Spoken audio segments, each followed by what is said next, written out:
Students, welcome to Arihant. तो आइए हमारे प्रश्न का हम हल देखते हैं।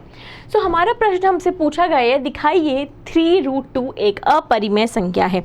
इस तरह के प्रश्न हमने पहले भी किए हैं, जहाँ पे हमें क्या सिद्ध करना होता है, जहाँ हमें ये सिद्ध करना होता है कि कोई भी एक संख्या अपरिमेय संख्या है। तो जब भी हम किसी संख्या को अपरिमेय संख्या सिद्ध करना होता है, हम क्या करते हैं, उसको क्या मान लेते हैं, एक परिमेय संख्या मान लेते हैं। तो हम यहाँ पे क्या मान लेंगे, हम यहाँ पे मानेंगे कि माना 3√2 एक परिमेय संख्या है। क्या है, एक परिमेय संख्या है। तो जब 3√2 एक परिमेय संख्या है, तो क्या बच्चों मैं 3√2 को a/b के बराबर लिख सकती हूँ? क्योंकि परिमेय संख्या को हम किस फॉर्म में लिखते हैं, a/b के, जहाँ a और b हमारे क्या हैं, जहाँ a तथा b सअभाज्य संख्याएं हैं। क्या है, सअभाज्य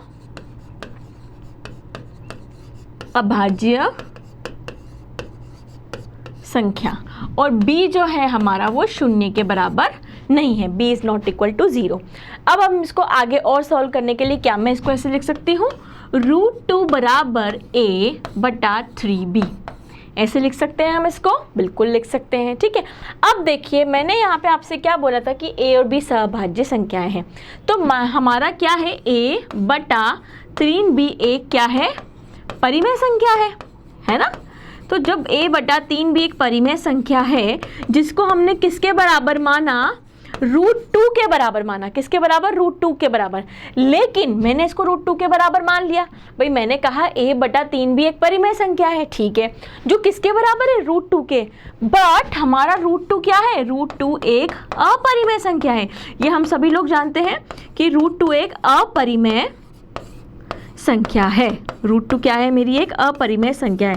तो यहाँ पे क्या हो गया, मेरी विरोधाभास की स्थिति उत्पन्न हो गई। कैसे, क्योंकि मैंने मान लिया भाई कि 3√2 एक परिमेय संख्या है।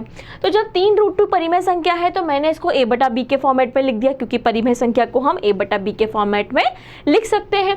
तो जब मैंने इसको हल किया थोड़ा सा और, तो मैंने क्या लिखा कि √2 बराबर a/3b।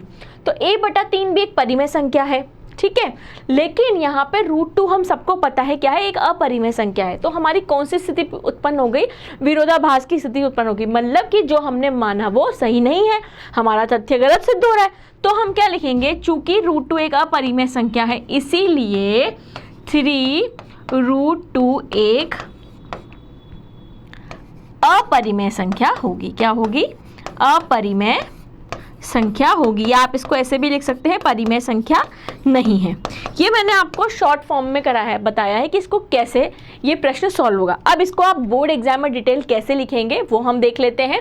देखिए, माना √2 एक परिमेय संख्या है, ये मैंने ऐसे बताया था। तो हमने क्या मान लिया कि √2 एक परिमेय संख्या है, तब इसे a/b के रूप में व्यक्त करते हैं, जहाँ पे a और b हमारी क्या है, सअभाज्य संख्या है। क्या है, a और b सअभाज्य संख्याएं हैं, और b जो है हमारा 0 के बराबर नहीं है। b हमारा क्या है, 0 के बराबर नहीं है।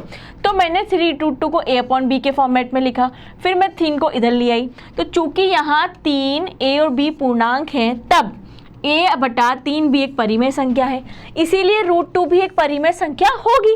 क्योंकि जब ये परिमेय है और ये बराबर √2 के, तो √2 भी परिमेय होगी। परंतु इस तथ्य में विरोधाभास है। क्यों, क्योंकि √2 हमारी क्या है, एक अपरिमेय संख्या है। इसी प्रकार हमारी परिकल्पना जो हमने करी थी कि इसको एक परिमेय संख्या माना था, वो क्या हो गई, गलत। अतः 3√2 क्या होगी, एक अपरिमेय संख्या होगी। क्लियर है। मैं आशा करती हूँ बच्चों कि आपको इस प्रश्न का हल समझ में आया होगा। धन्यवाद।